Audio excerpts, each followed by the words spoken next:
Good morning, Year 3. Welcome to your next English lesson. Now, we did our SPAG lesson yesterday for Monday, so for Tuesday today, we're going to continue with our story. So this is our first plot point today. So this is our little boy. So he's packed up, he's said goodbye to his friends, and now what this plot point is all about is him walking.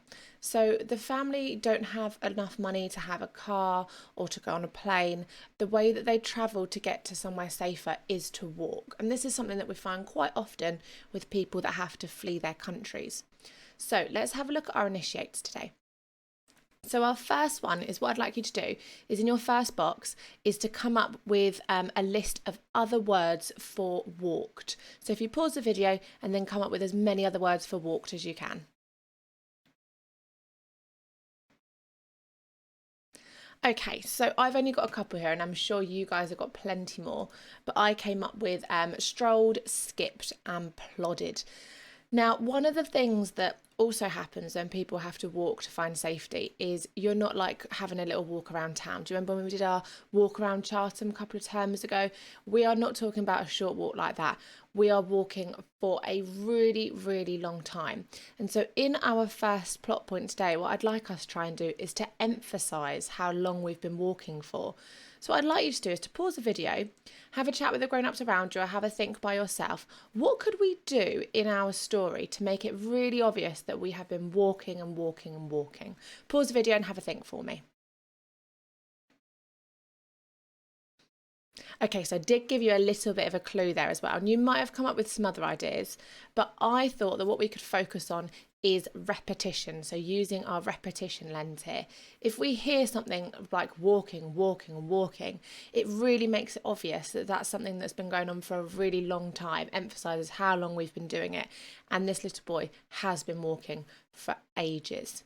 So for the model I'm about to show you, for the paragraph I'd like you to write first of all, we are going to be using our alternative words for walked, and we are going to be emphasising that by repeating them. So this is the model. We walked and we walked and we walked. Then we marched and danced and skated. Again we walked and walked and walked until we had to rest. In the night we laid down our heads and slept. Soon after, we got up and walked some more. So I've used that walked word probably 7 times there to make it really obvious, but then I have also added in some other words as well. And you don't have to use walked and walked and walked 7 times. You could use something slightly differently, maybe one of your alternative walked words. I've made it even more obvious that all they do is walk by saying, you know, in the nights we laid our head for a little bit, we had a quick sleep, and then again we got up and we walked some more. So this boy is walking for days and days and days. So you can use that as well in your paragraph. Okay, so what I'd like you to do now is to pause the video and spend 10 minutes or so writing your sentences about the boy walking for a long time, having a little bit of sleep, and then walking again. We'll come back for plot point 2 in just a sec. Okay, so let's have a look at our second plot point for today. So this is our picture. Now, after they're walking for a couple of days or so, one night, there was nowhere for the boy and the mum to sleep. There was no hostel or safe place for them to go. So they had to find somewhere to just try and lay their head down, but they had no roof, so they were outside. Now let's have a look at our first initiate for today. Now, this is obviously a really sad point in our story. This boy and his mum have got no safe place to sleep. They're having to spend the night on the streets. And so let's have a think about our pathetic fallacy. So this is where the weather is mirroring the feelings of the character. It's obviously a sad moment. The weather is also going to be showing us its very sad atmosphere. So have a pause the video here. Can you jot down what you think the weather might be doing at this sad point? And there's a little picture down here for you as well, in case you need a little bit of prompting. So pause the video and we'll come back in a sec. Okay, so let's see what we came up with. If it's the sad weather, it's probably going to be raining, all the sort of things like that. So I have got words like raining, thunder, the clouds rolled in.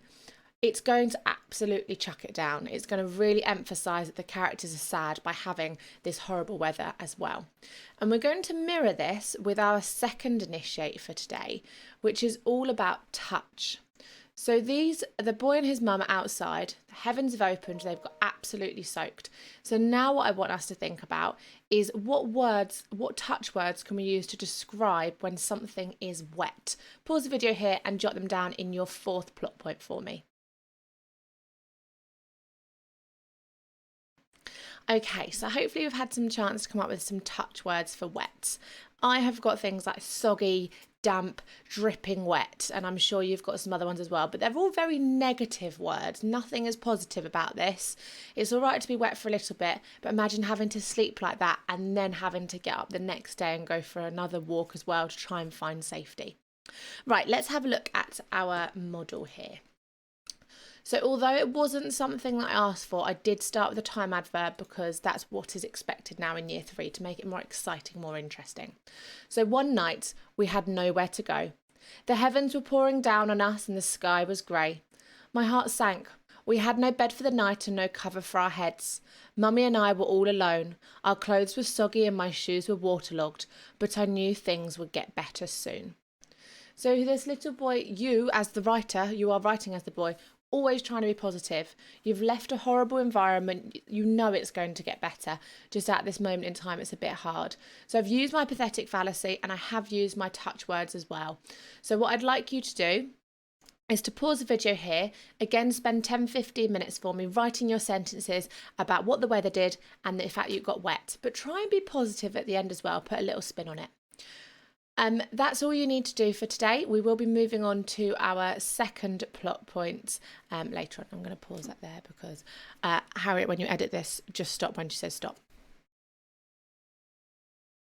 Okay, so well done for completing those 2 plot points today, and we are continuing with our story nicely. Come back tomorrow for another 2 points. Have a great day, guys.